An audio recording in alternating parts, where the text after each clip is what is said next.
அத்தியாயம் 21. நீலூர் பழம் கம்பீரமாக உயரத் தொடங்கியிருந்தது. விஸ்வநாதனும் மனோகரனும் அதன் வளர்ச்சியைக் கண்டு அடுத்த கட்ட நடவடிக்கைகளை மேற்கொள்ள வேண்டும் என்று எண்ணத் தொடங்கினர். வேதநாயகம் அறியாமல் இருவருக்கும் திருமணத்தை முடித்துவிட வேண்டும் என்பதில் உறுதியாக இருந்தார் விஸ்வநாதன். ஆனால் அவர்கள் அறியாதது வேதநாயகம் அவர்களை கவனிக்கத் தொடங்கிவிட்டார் என்பது. மனோகரனின் நடவடிக்கையை கண்காணிக்க ஆரம்பித்து நீலூர் பழத்தை பற்றி அறிந்து கொண்டார். செண்பகம் மனோகரனை மணந்தால் தனக்கு எந்த ஆதாயமும் இல்லை என்று எண்ணி வேறொரு திட்டத்தை வகுத்தார். விஸ்வநாதனும் செண்பகமும் பழகும் பழக்கத்தை வைத்து உறவு சிக்கலை உருவாக்கி அதில் தான் ஆதாயம் அடையலாம் என்றெண்ணி காய்களை நகர்த்தத் தொடங்கினார். அவர் அனைத்தையும் முடிவு செய்து கொண்டிருக்க அவரை ஆராய்ந்து நடப்பவற்றை அறிந்து கொள்ள முயன்று அவரின் முன்னே சென்று நின்றார் லோகநாயகி. முதலில் திகைத்தாலும் லோகநாயகியை பற்றி அறிந்தவராதலால் தனது திட்டத்தை அவரிடம் எடுத்து கூறி அவர் கூறினார். அவர் வேதநாயகத்தின் தங்கை அல்லவா? தனக்கு இந்த திட்டத்தின் மூலம் என்ன ஆதாயம் என்று கேள்வி எழுப்பினார். விஸ்வநாதனை இந்த உறவு சிக்கலில் சிக்க வைத்து விட்டால் நடக்கும் குழப்பத்தில் அந்த மாளிகையின் அதிகாரம் முழுவதும் லோகநாயகி கைக்கு வரும்படி செய்துவிடலாம் என்று அவருக்கு ரொட்டி துண்டுகளை போட்டார். அதை கேட்டு ஒத்துக்கொண்டாலும் செங்கமலம் இருக்கும் வரை ஒரு சில விஷயங்களில் பிரச்சனைகள் இருக்கும் என்பதை தெரிவித்தார் லோகா. அவரை அங்கிருந்து எப்படியாவது அப்புறப்படுத்திவிட வேண்டும் என்று இருவரும் முடிவு செய்து கொண்டனர். நீலூர் பழத்தில் வேலை செய்யும் ஆட்களை தன் கையில் வைத்து கொண்டு அங்கிருந்து சுரங்கம் தோண்டுவதற்கான பணியை மேற்கொள்ள ஆரம்பித்தார் வேதநாயகம். அதே சமயம் இங்கு லோகா கணவரிடம் பேசி தனது அறையில் சில பல மாறுதல்கள் செய்ய வேண்டும் என்று சொல்லி வேறொரு அறைக்கு கொண்டு அந்த அறையில் வேலையில் நடப்பதற்கான ஏற்பாடுகளையும் செய்து கொடுத்தார். இவ்வளவு நடந்து கொண்டிருக்க விஸ்வநாதன் நண்பனுக்கு உதவுவதற்காக வீட்டில் நடப்பவற்றை கவனிக்க தவறினார். சந்திரசேகரோ புது மனைவியின் மோகத்தில் அவர் சொல்படியெல்லாம் ஆடிக்கொண்டிருந்தார். செங்கமலம் மட்டும் அண்ணன் தங்கை இருவரையும் நோட்டம் பார்த்து கொண்டே இருந்தார். அவரின் மனதில் சில நாட்களாக உறுத்தல் எழ ஆரம்பித்திருந்தது. வேதநாயகம் ஏதோ பெரிதாக செய்யப் போகிறான் என்று பயப்பட ஆரம்பித்தார். அருணாவுமே கணவரின் நடவடிக்கைகளில் சஞ்சலமடைந்திருந்தார்.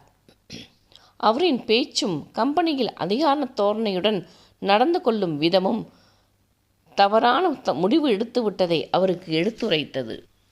அதோடு லோகநாயகியின் வருகையும் அதைத் தொடர்ந்து வீட்டில் நடக்கும் குழப்பங்களையும் பார்த்து நிம்மதி இழந்திருந்தார். இவற்றிலெல்லாம் பாதிக்கப்படாமல் இருந்த ஒரே ஜீவன் செண்பகம் மட்டுமே. எந்நேரமும் அவரின் எண்ணம் முழுவதும் நிறைந்திருந்தது மனோகரன் மட்டுமே. அவர் மனம் முழுவதும் காதல் காதல் காதல் என்கிற உணர்வை தாண்டி வேறு எதுவும் இல்லை.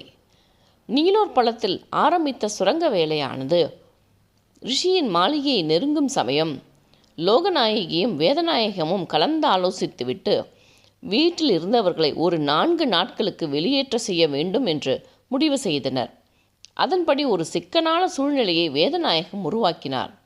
ஸ்வான்லை குழும தயாரிப்புகள் என்றாலே தரம் என்கிற வாசகம் நினைவிற்கு வரும். அப்படிப்பட்ட குழுமத்தின் தயாரிப்புகளால் உள்நாட்டில் ஆங்காங்கே சில உயிரிழப்புகள் எழ எங்கும் கலவரம் ஆரம்பமானது. ஸ்வான்லை குழும உறுப்பினர்களின் குடும்பங்களை நோக்கி கொலை மிரட்டலும் மக்கள் அவர்களின் கம்பெனியையும் குடும்பங்கள் இருக்கும் பகுதியை தாக்கும் முயற்சியோடும் களம் இறங்கினார்கள். விஸ்வநாதனும் செங்கமலமும் அதிர்ந்து போயினர். எங்கே தவறு நடந்தது என்று புரியாமல் தவித்து போயினர். செங்கமலத்திற்கு மட்டும் இது வேதநாயகத்தின் வேலை என்பதில் சிறிதளவும் ஐயமில்லை. கம்பெனியில் அவசர கால கூட்டம் கூட்டப்பட்டது. அனைவரும் குழுமி இருக்க வேதநாயகம் மட்டும் வந்திருக்கவில்லை.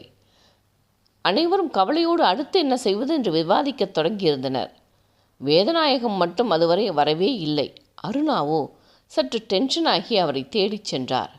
எங்கு தேடியும் கிடைக்காமல் திரும்பும் சமயம் மெல்லிய குரலில் யாரோ இருவர் பேசும் சப்தம் கேட்க அப்படியே நின்று கவனிக்க ஆரம்பித்தாள். பேசும் இருவரில் ஒருவர் தன் கணவர் என்பதை உணர்ந்தவுடன் காதுகளை கூர்மையாக்கி நன்றாக கவனிக்க ஆரம்பித்தார். நடந்த குழப்பங்களை பற்றி பேசிக்கொண்டிருந்த வேதநாயகம் அந்த மனிதனை சிறிது நாட்களுக்கு தலைமறைவாக இருக்கும்படி கூறி பணம் கொடுத்தார். மீண்டும் தேவையான நேரத்தில் வந்து இதே போன்ற உதவியை செய்து கொடுக்கும்படி கூறி அனுப்பினார். தன் காதுகளில் விழுந்த செய்தியில் அதிர்ந்தே போனார் அருணா. அவருக்கும் கணவரின் மீது சந்தேகம் இருந்தாலும் இந்த அளவிற்கு இறங்குவாரா என்று யோசித்தார். ஆனால் அவன் இத்தனை கீழ்த்தனமானவரா என்று உடைந்தே போனார். ஒரு நச்சுப்பாம்பை தானே குடும்பத்திற்குள் கொண்டு வந்து விட்டோமே என்று கலங்கி போனார். தான் அறிந்து கொண்டவற்றை அவன் அறிந்து கொள்ளக்கூடாது என்று சுதாரித்து கொண்டு அங்கிருந்து வெளியேறினார். அந்த சமயம் கம்பெனியை சுற்றியும் அவர்களின் மாளிகையை சுற்றியும் மக்கள் சூழ்ந்து கொண்டு கலவரம் செய்யத் தொடங்க அனைவரையும் பாதுகாப்பான இடத்திற்கு மாற்ற வேண்டிய கட்டாயம் உருவானது. அதனால் எவரும் அறியாமல் குடும்பத்தினர் அனைவரையும் மதுரையில் இருக்கும் மனோகரனின் வீட்டிற்கு இடம் மாற்றினார்கள். அதை பயன்படுத்தி கொண்ட வேதநாயகம் தான் அங்கேயே இருந்து சூழ்நிலையை சமாளிக்கிறேன் என்று காரணம் காட்டிவிட்டு மாளிகையில் சுரங்கப்பாதைக்கான வேலைகளை முடிக்க ஆரம்பித்தான். கலவரம் செய்து குடும்பத்தினரை அனுப்பியது முழுவதும் வேதநாயகத்தின் ஆட்களே. மதுரையில் இருக்கும் சமயம் அருணா அன்னையின் முன் சென்று நின்றார். விஸ்வநாதனையும் அழைத்து தான் கேட்டவைகளை அவர்களிடம் ஒப்பித்தார். இருவரும் இறுகி போய் அமர்ந்திருந்தனர். செங்கமலம் மட்டும் சீறிக்கொண்டு பாய்ந்தார். உன் ஒருத்தியால் இத்தனை நாள் காப்பாற்றி வந்த கௌரவம் பறிபோனதாக கோபப்பட்டார். தான் எப்படியாவது வேதநாயகத்தை அங்கிருந்து அகற்றி கொண்டு போய் விடுவதாக வாக்கு கொடுத்தார். விஸ்வநாதனுக்கு உள்ளுக்குள் மணி அடிக்க ஆரம்பித்திருந்தது. நிச்சயம் வேதநாயகத்தை அவ்வளவு எளிதாக அகற்றிவிட முடியாது என்று புரிந்து போனது. ஒரு வாரம் மதுரையிலேயே இருக்க வேண்டிய சூழ்நிலை இருந்தது. அதற்குள் கலவரங்கள் கட்டுக்குள் வர ஆரம்பித்தது. வேதநாயகமும் முடிக்க வேண்டிய வேலைகளை பக்காவாக முடித்து கொண்டிருந்தார். அந்த சமயத்தில் மனோகரன் திடீரென்று ஒரு முடிவை விஸ்வநாதனிடம் கூறினார். நீலோர் படத்தில் பணிகள் முடியும் கட்டத்தை நெருங்குவதாகவும் தங்களின் திருமணத்தை விரைவாக நடத்தி கொடுக்கும்படியும் கேட்டார். அதன்படி முதலில் கோவிலில் வைத்து திருமணத்தை முடித்துவிட்டு பின்னர் பதிவு செய்து கொள்ளலாம் என்று முடிவெடுக்கப்பட்டது. வேதநாயகம் சுரங்கம் தோண்டும் பணியில் மும்மரமாக இருந்ததால் மதுரையில் லோகாவை கண்காணிக்க சொல்லிவிட்டு சென்றிருந்தார். ஆனால் அவரின் கண்களில் மண்ணை தூவிவிட்டு மதுரை மீனாட்சியின் முன்பாக இருவருக்கும் திருமணத்தை நடத்தி முடித்து விட்டார் விஸ்வநாதன். தன் வீட்டு மனிதர்களிடமும் அவர் எதையும் கூறவில்லை. அவர்கள் மூவரை தவிர வேறு யாரும் அறியாதவாறு திருமணத்தை நடத்தி முடித்திருந்தார். திருமணம் ஆன கையோடு இருவரையும் ஒரு ஃபோட்டோ ஸ்டுடியோவிற்கு அழைத்துச் சென்று ஒரு புகைப்படமும் எடுத்துக்கொண்டு கிளம்பினார்கள். ஊர் திரும்பும்போது அனைவருக்கும் திருமணத்தை பற்றி சொல்லிக்கொள்ளலாம் என்று முடிவெடுத்து கொண்டனர். அதுவரை செண்பகத்தை தாலியை மறைத்து வைக்கும்படியும் கூறப்பட்டது. மனோகரனுக்கு அப்பொழுதே செண்பகத்தை தன்னுடன் அழைத்து சென்று விட வேண்டும் என்கிற அவா எழுந்தது. ஆனால் நண்பனின் வாக்கை ஏற்றுக்கொண்டு அவளை விஸ்வநாதனுடன் அனுப்பி வைத்தார். ஒரு வாரம் கடந்த நிலையில் கலவரங்கள் எல்லாம் குறைந்து அமைதி திரும்பி இருக்க அனைவரும் ஊருக்கு பயணமானார்கள். செண்பகத்திற்கு கூடிய சீக்கிரம் தான் மனோகரனுடன் அனுப்பப்படுவோம் என்று எண்ணி மகிழ்ந்து போனார்.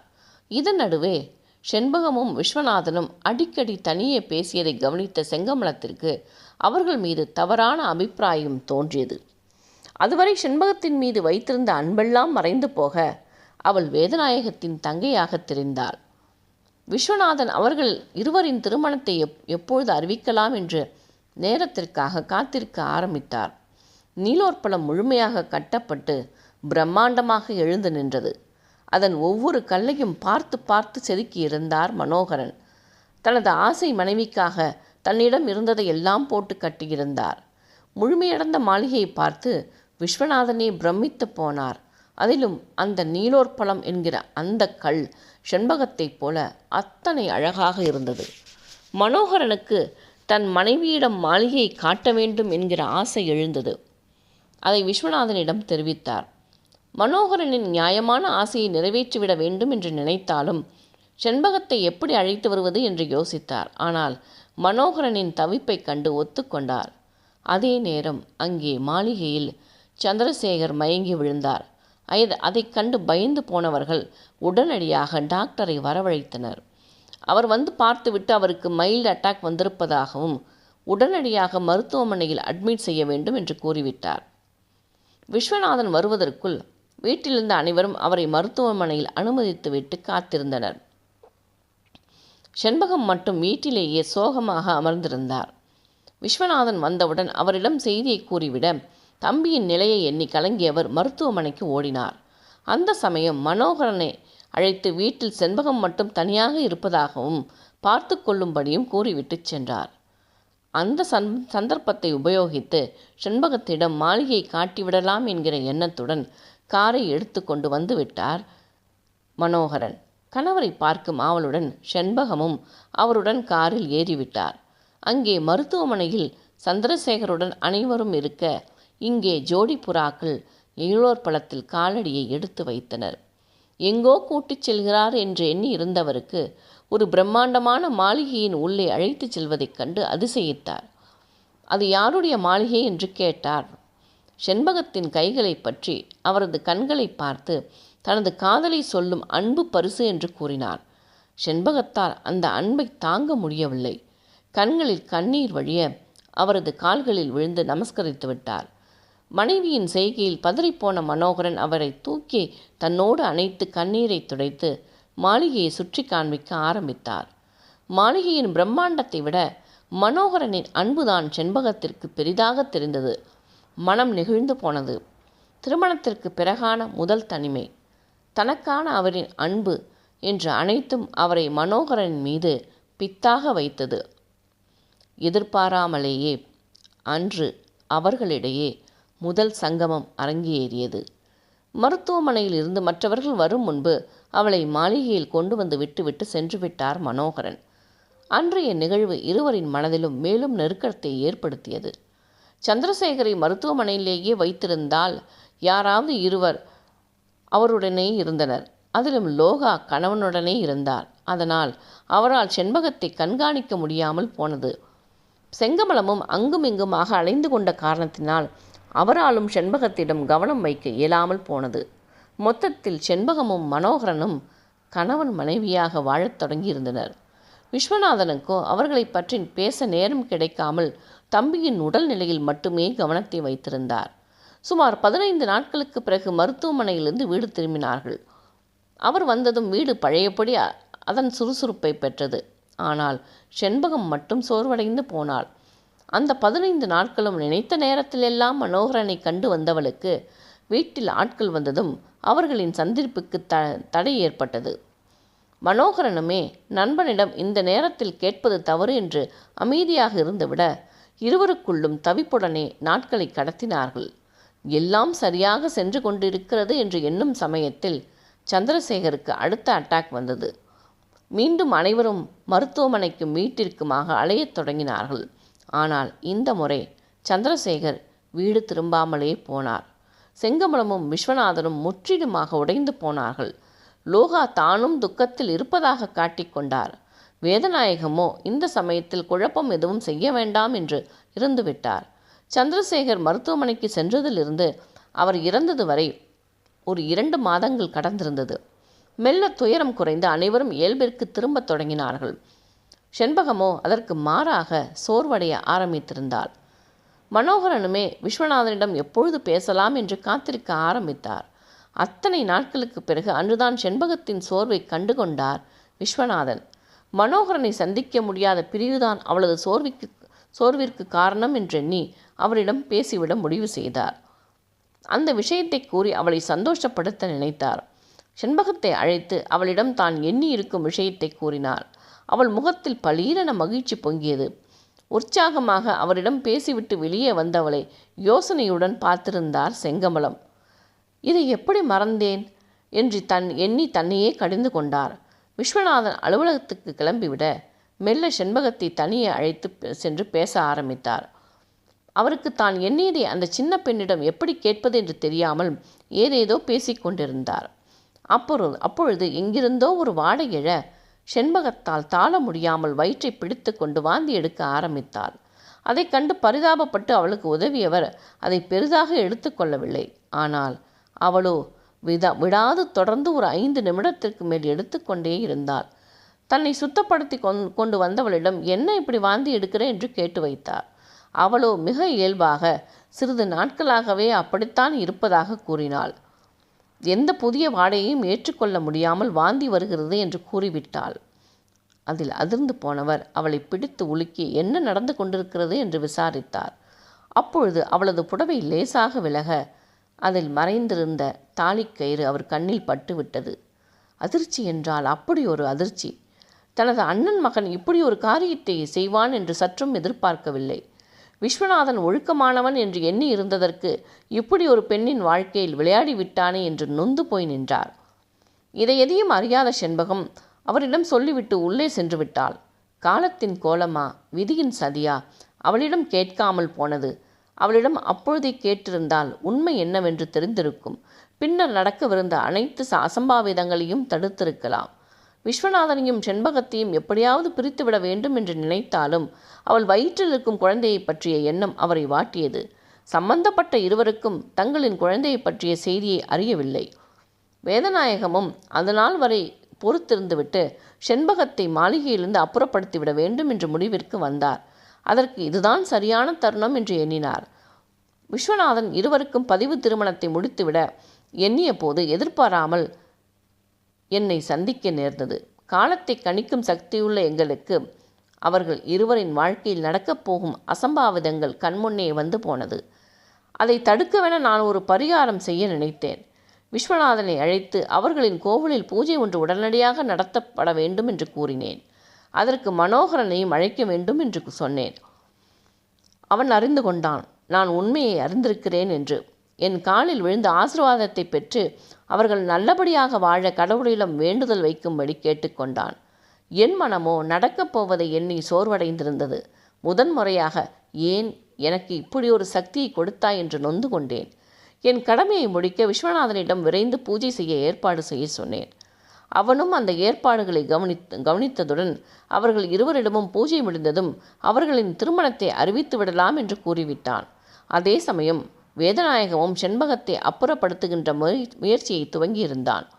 லோகா அவனுக்கு உதவியாக களமிறங்கினாள். இவர்கள் எவரும் அறியாதது, செங்கமலமும் செண்பகத்தை விஸ்வநாதனின் வாழ்க்கையிலிருந்து அகற்றிவிட முடிவெடுத்து அதற்கான காரியங்களில் ஈடுபட்டார். மனோகரனும் செண்பகமும் மற்றும் தெய்வநாயகி மட்டும் நடந்து கொண்டிருக்கும் சதையை பற்றி அறியாது மகிழ்ச்சியாக இருந்தார்கள். பூஜை நடக்கவிருந்த நாளும் வந்தது.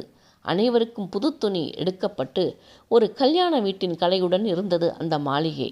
லோகாவோ சரியான நேரத்திற்காக கண்கொத்தி பாம்பாக காத்து கொண்டிருந்தார். வேதநாயகம் என்றும் இல்லாமல் அமைதியாக எதுவும் தெரியாத அப்பாவி கோலத்தில் வீட்டில் இருந்தவர்களுடன் நடமாடிக்கொண்டிருந்தார். மனோகரன் பூஜைக்கு விருந்தாளியாக வந்திருந்தார். கோவில் திறக்கப்பட்டு மந்திரங்கள் சொல்லப்பட அனைவரும் அங்கே குழும ஆரம்பித்திருந்தனர். மனோகரின் கண்கள் செண்பகத்தை தேட ஆரம்பித்திருந்தது. அதை அறிந்த விஸ்வநாதன் அவரை அழைத்து கொண்டு நகர கோவிலுக்கு அவர்கள் வருவாள் என்று கூறி அங்கிருந்து அழைத்துச் சென்றார். வீட்டில் இருந்தவர்கள் ஒவ்வொருவராக கோவிலிற்கு செல்ல அருணா மட்டும் தங்களது அறையில் பிள்ளையை தயார் செய்து கொண்டிருந்தார். வீட்டில் இருந்த அனைவரும் சென்றுவிட்டனர் என்றெண்ணி தனது அறையில் கிளம்பிக் கொண்டிருந்த செண்பகத்தை கையை பிடித்து தன் அறைக்கு இழுத்துச் சென்று கதவடைத்து கொண்டார் லோகா.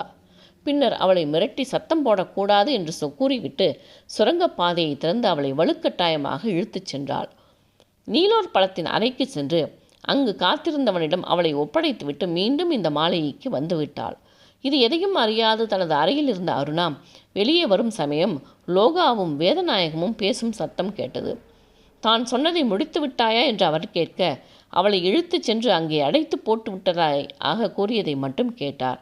அதை கேட்டதும் அவர்கள் இருவரும் யாரை பற்றி எதை பற்றி பேசுகிறார்கள் என்று புரியாமல் திகைத்து நின்றாள்.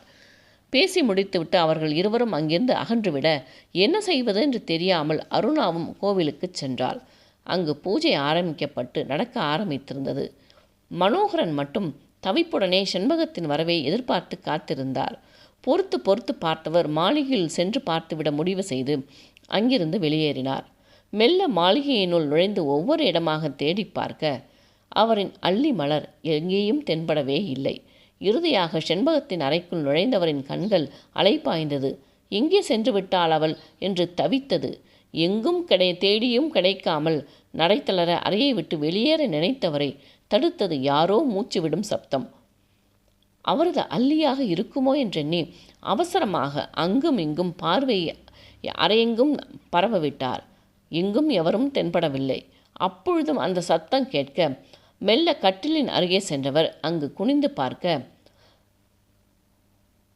செண்பகத்தின் உயிர் பிடிக்க காத்திருந்த ராஜநாகமானது அவரை கண்டதும் சீறிக்கொண்டு வெளியே வந்தது. அதை கண்டதும் பதறிப்போனவர் பின்னால் விழ, அதுவோ நேராக நெஞ்சின் அருகே முழு உயரத்திற்கும் நிமிர்ந்து படம் எடுத்தது. வியர்வை பெருகி வழிய நகர முடியாமல் விழிகள் பிதுங்க பார்த்திருந்தவரை மார்பில் இருமுறை கொத்தி ஓய்ந்தது. அடுத்த நிமிடம் சரசரவென்று அங்கிருந்து வெளியேறியது. விஷத்தின் வீரியத்தை இதயம் தாக்க கண்களில் கண்ணீர் பெருகிய வழிய அல்லி அல்லி என்று புலம்பியபடியே உயிர் துறந்திருந்தார் மனோகரன். அதே நேரம் பூஜை நடந்த இடத்தில் என் கண்களிலிருந்து கண்ணீர் வடிய ஆரம்பித்திருந்தது. திடீரென்று பலமான காற்று வீசத் தொடங்க விளக்குகள் அணைந்து போயிற்று. கோவிலின் கதவையும் பலமான காற்று அழுந்த சாத்திற்று. எல்லோரும் பயந்து போய் அங்கிருந்து மாளிகையை நோக்கி செல்ல நாளார்கள். மாளிகையினுள் நுழைந்தவர்கள் கோவிலில் நடந்தவற்றை பேசிக்கொண்டிருக்க விஸ்வநாதன் மனோகரனையும் செண்பகத்தையும் தேட ஆரம்பித்தார். செண்பகத்தின் அருகில் தேடச் சென்றவர் அங்கே மனோகரனின் உயிரற்ற உடலை கண்டதும் சத்தம் போட்டுவிட்டார். அவரின் சத்தம் கேட்டு ஓடி வந்த அனைவரும் கண்டது நீலம் பாரித்த மனோகரனின் உடலையே. அதில் செங்கமலம் மட்டும் அதிர்ந்து நின்றார். அந்த நிமிடம் செங்கமலம் தான் செய்த தவறின் அளவை உணர்ந்தார். அண்ணன் மகனின் வாழ்க்கையை காக்கவென அவர் செய்ய நினைத்தது ஒரு கொலை. செண்பகத்தை அகற்றிவிட்டால் எல்லாம் சரியாகிவிடும் என்று எண்ணி செய்ய நினைக்க அங்கே மனோகரன் இறந்து கிடப்பதைக் கண்டதும் தனது செயலின் வீரியத்தை உணர்ந்தார். வாசமல்லி சொன்னதை கேட்டு கொண்டிருந்த அனைவரும் அதிர்ச்சியுடன் செங்கமலத்தை பார்த்தனர். மித்ராவும் பவனும் அவரை அருவருப்புடன் பார்த்தனர். அதிலும் பவன், அந்த ஆளுக்கும் உங்களுக்கும் என்ன வித்தியாசம்? இப்படி அநியாயமாக ஒரு உயிரை எடுத்துட்டீங்களே என்றான் கோபமாக. ரிஷிக்கு தங்கள் குடும்பத்தில் நடந்தவைகளை எல்லாம் கேட்டதில் நொறுங்கி போயிருந்தான். சிறிது காலமாக இருந்தாலும் தானும் தனது தந்தையை தவறாக எண்ணியதை எண்ணி மனம் வருந்தினான். மனோகரனின் இறப்பு அங்கு அதிர்ச்சியை ஏற்படுத்தி கொண்டிருந்த வேளையில் வேதநாயகம் அதை தனக்கு சாதகமாக பயன்படுத்தி கொண்டான். செண்பகம் யாருடனோ ஓடிவிட்டதாக தகவல் தெரிவித்தான். அதை கேட்டதும் குடும்பத்தினர் அனைவரும் திகைத்து நிற்க விஸ்வநாதன் தான் முதலில் சுதாரித்து கொண்டு அவனிடம் கேள்வி எழுப்பினார். அதற்கு அவனோ யாரோ ஒரு புதியவனுடன் அவளை ஓரிரு முறை பார்த்ததாகவும் இன்று அவனுடன் ஓடிவிட்டதாகவும் கூறினான். அதற்கு சாட்சியங்கள் இருப்பதாக கூறி தோட்டக்காரரை கொண்டு வந்து நிறுத்தினான். அவனும் எல்லோரும் கோவிலுக்கு சென்றதும் செண்பகம் யாரோ ஒருவனுடன் காரில் ஏறிச் சென்றதாக தெரிவித்தான். விஸ்வநாதன் அந்த நிமிடம் முற்றிலுமாக உடைந்து போனார். மனோகரனின் இறப்பும் செண்பகத்தின் மறைவும் வேதநாயகத்தின் திட்டம் என்று எண்ணி அப்படியே தொய்ந்து போய் சோஃபாவில் விழுந்தார். அவரால் உண்மையை எடுத்துச் சொல்லவில்லை. நண்பனுக்கு நல்லது செய்ய நினைத்து அவனது வாழ்க்கையை மொத்தமாக முடித்து வைத்து விட்டேனே என்று மயங்கிச் சரிந்தார். அருணாவோ தான் காதில் கேட்ட விஷயத்தை சொல்லலாமா வேண்டாமா என்று குழம்பி போய் விஸ்வநாதன் மயங்கி விழுந்ததும் விட்டுவிட்டார். செங்கமலமோ தவறிழைத்து விட்டோம் என்றெண்ணி குற்ற உணர்வுடன் ஒதுங்கி நின்று விட்டார். அதன் பின்னர் என் மூலம் கன்னியம்மாள் இறங்கி தான் சொல்லும் வரை இந்த கோவில் திறக்கப்படக்கூடாது என்று சொல்லிவிட்டாள். மீண்டும் ஒரு திருமணம் அங்கே நடந்த பிறகே எல்லாம் பழைய நிலைக்கு திரும்பி வரும் என்று கூறி சென்றாள். அந்த சம்பவத்திற்கு பிறகு வேதநாயகத்தையும் லோகாவையும் கவனிக்க ஆரம்பித்த அருணாவின் கண்களில் அவர்கள் தவறு செய்கிறார்கள் என்று புரிந்து போனது. அதை கேட்கப் போனவரை அடித்து உதைத்தார் வேதநாயகம். அதுவே வாடிக்கையாகி போனது. இப்படியே 10 மாதங்கள் கடந்த நிலையில் திடீரென்று ஒரு குழந்தையுடன் வந்து நின்றார். ஓடிப்போன தங்கையின் கணவன் இறந்து விட்டதாகவும் அவளும் பிரசவத்தில் குழந்தையை அனாதையாக்கிவிட்டு இறந்து போனதாக தெரிவித்தார். அந்த குழந்தையை தானே வளர்க்கப் போவதாகவும் கூறினார். மனோகரனும் செண்பகமும் மறைந்த பின்னர் விஸ்வநாதன் படுத்த படுக்கையாகவே இருந்தார். செண்பகத்தின் குழந்தையுடன் அவரை சந்திக்க சென்ற வேதநாயகத்தை அவர் கையில் இருந்த குழந்தையை பார்த்தபோது விஸ்வநாதனின் கண்களில் கண்ணீர். அவருக்கு நன்றாக தெரிந்து போனது அது தனது நண்பனின் குழந்தை என்று. வேதநாயகத்தை உயிர்ப்பில்லாத ஒரு பார்வை பார்த்தவரின் விழிகளில் 1000 கேள்விகள். சொந்த உடன்பிறப்பின் வாழ்க்கையை பணயம் வைத்து நீ சம்பாதித்து என்ன செய்ய போகிறாய் என்கிற கேள்வி எழுந்தது. அதோடு அந்த குழந்தையின் எதிர்காலத்தை எண்ணி நடுங்கி போனார். தன்னால் எதுவும் செய்ய முடியாமல் போனதே என்று எண்ணி தவித்தவரின் உயிர் அப்படியே பிரிந்து போனது. அதைக் கண்டதும் அருணாவின் மனம் சுக்குல் சுக்கலாக உடைந்து போனது. அங்கு நடந்தவைகளை அனைத்திற்கும் தான் மட்டுமே காரணம் என்கிற எண்ணமும் தோன்றியது. ஆனாலும் அவனின் கையால் தாலி வாங்கிய பாவத்திற்கு அனைத்தையும் சகித்து கொண்டு வாழ ஆரம்பித்திருந்தார். சின்னவர்கள் வளர ஆரம்பித்திருந்தனர். விஸ்வநாதனின் இறப்பிற்கு பிறகு சொத்து முழுவதையும் தனது ஆதிக்கத்தின் கீழ் கொண்டு வரலாம் என்று எண்ணியவருக்கு அவர் உயிலின் மூலம் ஆப்படித்திருந்தார். ஸ்வான்டே குழுமத்தில் வேலை செய்ய ஒரு தொகையை சம்பளமாக பெறுவதைத் தவிர வேறு எந்த வகையிலும் அவர் உரிமை கொண்டாட முடியாது என்று எழுதி வைக்கப்பட்டிருந்தது. உயிலை பற்றி அறிந்து கொண்ட வேதநாயகத்திற்கு மேலும் வெறியேறியது. என் வாழ்நாளில் ஒரு முறையாவது இந்த குழுமத்தின் மொத்த அதிகாரத்தையும் கைப்பற்றுவேன் என்று சபதம் எடுத்துக்கொண்டார். விஸ்வநாதனின் உயிரால் சற்று ஆசுவாசம் அடைந்த செங்கமலம் தான் அங்கிருந்து வெளியேறிவிட வேண்டும் என்று முடிவு செய்து மகனை அழைத்து கொண்டு கிளம்பிவிட்டார். அங்கிருந்த ஒவ்வொரு நொடியும் அவரின் குற்ற உணர்வு கொன்று கொண்டிருந்தது. மாமியார் சென்றதும் வேதநாயகத்தின் ஆட்டம் ஓவராக போனது. பொறுத்து பொறுத்து பார்த்த அருணா அவரை விட்டு விலக முடிவு செய்தார். சரியாக பவனுக்கு 7 வயதிருக்கும் போது வேதநாயகம் அறியாமல் அனைத்து ஏற்பாடுகளையும் செய்துவிட்டு அவரை விட்டு பிரிந்து போனார். அனைவரும் சென்றதும் ரிஷியை தனக்கு அடிமையாக வளர்க்க நினைக்க, அவனோ இயற்கையிலேயே சாதுரியமும் முரட்டுத்தனமும் கொண்டவனாக இருக்க அவனை அவரால் வளைக்க முடியாமல் இருந்தது. அதனால் கவியை வைத்து தனது காரியத்தை சாதித்து கொள்ளலாம் என்றெண்ணி அவன் இஷ்டத்திற்கு விட்டார். நடந்தவைகளை வாசமல்லி சொல்லிக் கொண்டிருக்கும் நேரம் யாரோ ஓடிவரும் சத்தம் கேட்டது. ஆங்காங்கே ஆடைகள் கிழிந்து தொங்க, ஓடி வந்ததில் மூச்சிறைக்க, கைகளில் எல்லாம் சிராய்ப்புகளும் இரத்தமுமாக இருக்க, அரை மயக்க நிலையில் அவர்களின் முன்னே வந்து நின்றாள் கவிஞா.